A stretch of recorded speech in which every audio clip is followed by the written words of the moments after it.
Bonjour à tous et à toutes. Bienvenue pour cette session consacrée à la collecte de données avec un récepteur GPS. À l'issue de ce cours, vous serez à mesure de manipuler un récepteur GPS, notamment OSM Tracker. Il s'agit plus spécifiquement pour vous d'être à mesure d'installer l'application OSM Tracker, d'utiliser OSM Tracker comme GPS et de récupérer les coordonnées géographiques ainsi que les tracés collectés sur le téléphone ou sur la tablette et de transférer ça vers un ordinateur. D'abord, on va commencer par ce qu'est un GPS parce que OSM Tracker fonctionne comme un GPS. Alors, un GPS, c'est un système de positionnement global et il permet de se localiser à la surface de la Terre. Et pour pouvoir collecter justement ces coordonnées-là, on utilise des appareils qu'on appelle les récepteurs GPS ou tout simplement des GPS. Et OSM Tracker est une application gratuite qui fonctionne sur Android, téléchargeable sur Play Store et vous permet de collecter les données. Il est semblable donc à un récepteur GPS et peut enregistrer des points et des tracés. Tous les relevés que vous allez faire avec l'application peuvent être visualisés directement sur une carte sur votre téléphone ou bien ils peuvent être intégrés dans un logiciel SIG. Concrètement,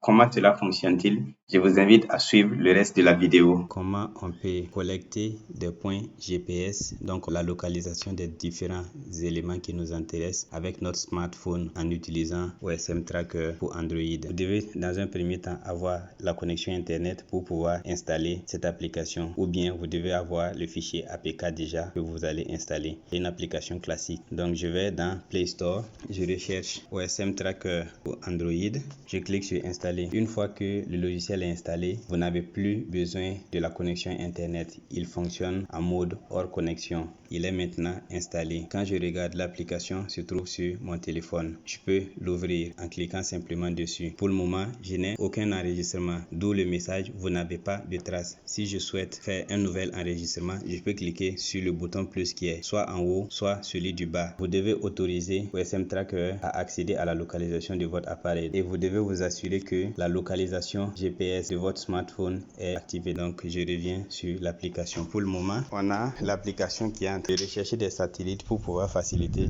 la localisation de nos points. Le tracé que je suis en train d'enregistrer s'appelle par défaut hashtag 1, c'est le numéro 1 et ça va évoluer de 1 à n selon le nombre d'enregistrements qu'on aura. Pour le moment, je n'ai que 2 satellites qui ont été captés du 25 pour le moment disponible parce que le nombre de satellites va augmenter aussi au fur et à mesure que l'appareil tourne. La précision ici elle est de 33 mètres, donc nous devons patienter un tout petit peu pour que la précision soit bonne. Vous avez tout un ensemble de petites pages ici qui vous permet d'enregistrer les points qui sont déjà nommés par défaut. Donc il s'agit de grosses catégories. Ce ne sont pas des nominations précises, mais c'est d'utiliser la note. En haut à droite, on a la page note. Actuellement, la précision est de 5 mètres. Donc je souhaite enregistrer ma position. Je clique sur note. Je saisis le nom de mon point. Je l'appelle point 1. Je fais OK.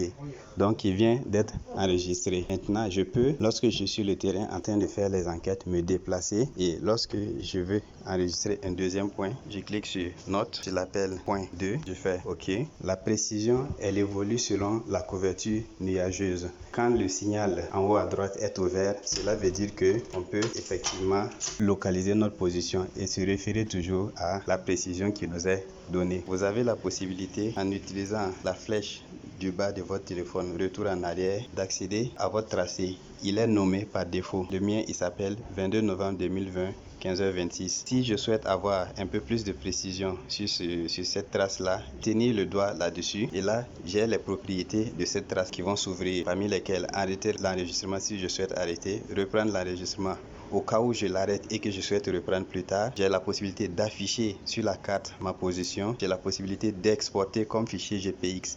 Cette option exporter comme fichier GPX, on va l'utiliser quand on aura fini de localiser la totalité de nos entités. Donc à la fin de notre enquête, on peut donc exporter. On peut cliquer sur afficher, autoriser, on fait afficher la carte. Comme ça, on a notre position GPS qui est sur la carte. Vous pouvez à tout moment, avec la touche arrière du téléphone, revenir sur votre tracé. Si je souhaite marquer par exemple une pause pour changer d'endroit et localiser d'autres points, je maintiens le doigt sur le nom et je fais arrêter l'enregistrement. Voilà, je pourrai revenir plus tard pour utiliser ce même enregistrement. Une fois que vous avez fini d'enregistrer vos points GPS sur votre site d'enquête, vous pouvez sauvegarder les informations. Pour cela, mettez le doigt, maintenez une petite pression de 2 ou 3 secondes. Une fenêtre apparaît, cliquez sur exporter comme GPX. Et vous voyez un symbole vert qui apparaît, ce qui veut dire que votre fichier a bien été exporté au format GPX. Maintenant, comment retrouver ce fichier sur le téléphone? Vous rabattez sur votre téléphone, ouvrez l'application qui vous permet d'accéder au fichier interne du téléphone. Dans mon cas, il s'appelle fichier. Je clique là-dessus et j'accède au stockage du téléphone. Je vais dans stockage interne, je navigue jusqu'à OSM Tracker. Je l'ouvre et à l'intérieur, j'ai un fichier portant la date à laquelle mon enquête s'est déroulée. Et à l'intérieur de ce fichier-là, j'ai les photos que j'ai prises ainsi qu'un dossier avec l'extension .gpx. C'est ce fichier GPX-là qui contient donc la localisation de chacun des points ainsi que la trace. Vous maintenez une petite pression là-dessus de 2 ou 3 secondes et vous faites partager ce fichier-là. Vous avez donc plusieurs moyens pour le partager. Soit il vous faut une connexion internet et vous voulez l'envoyer par mail. Vous pouvez l'envoyer par Bluetooth ou tous les autres moyens de communication que vous voulez. Dans mon cas, je vais me l'envoyer par email. Après, je pourrai donc ouvrir ma boîte mail, récupérer ce fichier GPX et l'afficher dans un logiciel de cartographie tel que QGIS